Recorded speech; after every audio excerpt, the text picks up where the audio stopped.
छोटे थे, पूर्व मध्यमा प्रथम वर्ष में पढ़ते थे, तो ये प्रश्न हमने अपने गुरुदेव से किया। अच्छा। हमारे दीक्षा गुरु और शिक्षा गुरु हमारे पूज्य पिताजी महाराज जी रहे हैं। तो यदि ब्राह्मण स्नान ध्यान वल्लभेश्वदेव और संध्या वंदन आदि नित्य कर्मों में ही लगा रहेगा तो आजीविका का उसे अवसर ही प्राप्त नहीं होगा, उसकी आजीविका कैसे चलेगी। तो उन्होंने कहा ब्राह्मणस्य देहोयम क्षुद्र कामाय नेष्यते। क्षुद्र काम, ये सामान्य कर्म करने के लिए ब्राह्मण उत्पन्न नहीं हुआ है, उसे तो ब्राह्मणत्व संपादन, संध्या वंदन करने वाला, वेद स्वाध्याय करने वाला जो ब्राह्मण है उसे आजीविका नहीं ढूंढनी पड़ती, अपितु चाहे वो निर्जन वन में पर्वत की चोटियों पर कंदराओं में बैठा हो तो आजीविका उसे ढूंढते हुए वहां तक पहुंचती है।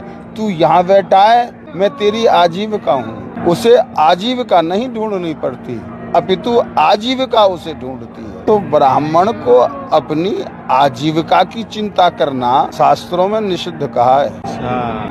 गृहस्थी ब्राह्मण जिसके पुत्रादि हैं परिवार में, अगर दूसरे दिन के भोजन की, दूसरे दिन के मध्याह्न में भोजन की वस्तु घर में नहीं है, इतना यदि विचार कर लेता है तो उसे पाप नहीं लगता। यदि वो तीसरे दिन के भोजन की सोचता है, उस ब्राह्मण को पाप लगता है।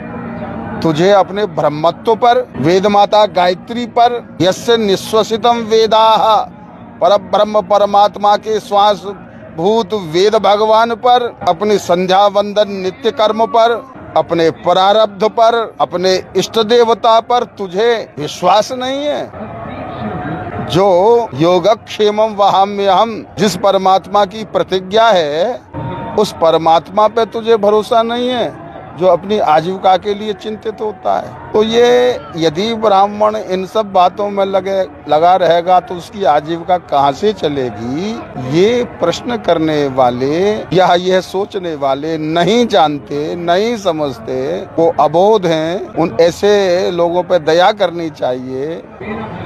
संध्या में इतना बल है, जो समस्त सृष्टि का संचालन करने का सामर्थ्य जिस ब्राह्मण में है, ये समस्त सृष्टि ब्राह्मणों की ही है। इसके अधिष्ठाता ब्राह्मण हैं, इसके देवता ब्राह्मण हैं। चूंकि शासन सत्ता संचालन में वो नित्य कर्म के लिए समय नहीं निकाल पाएगा, इसलिए क्षत्रियों के लिए राज्य शासन व्यवस्था ब्राह्मणों ने सौंप दी। ये व्यवस्था तुम देखो।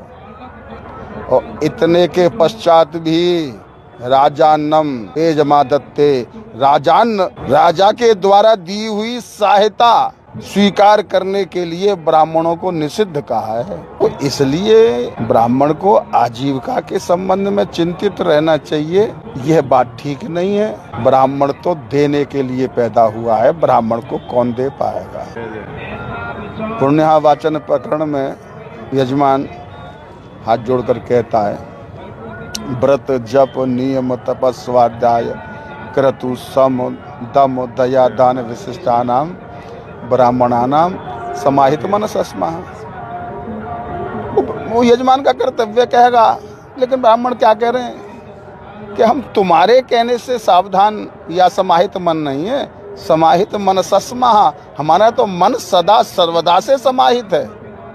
फिर कहते हैं प्रसीदन्तु भवन्तः, आप प्रसन्न रहे। तो प्रतिवचन के रूप में कहते हैं प्रसन्नास्मः, हम प्रसन्न हैं। ब्राह्मण को कौन प्रसन्न कर सकता है।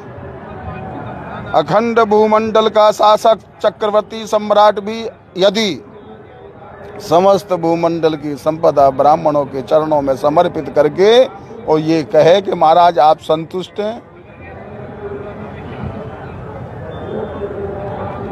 तो समस्त भूमंडल की संपदा लेकर के भी ब्राह्मण संतुष्ट नहीं रह सकता।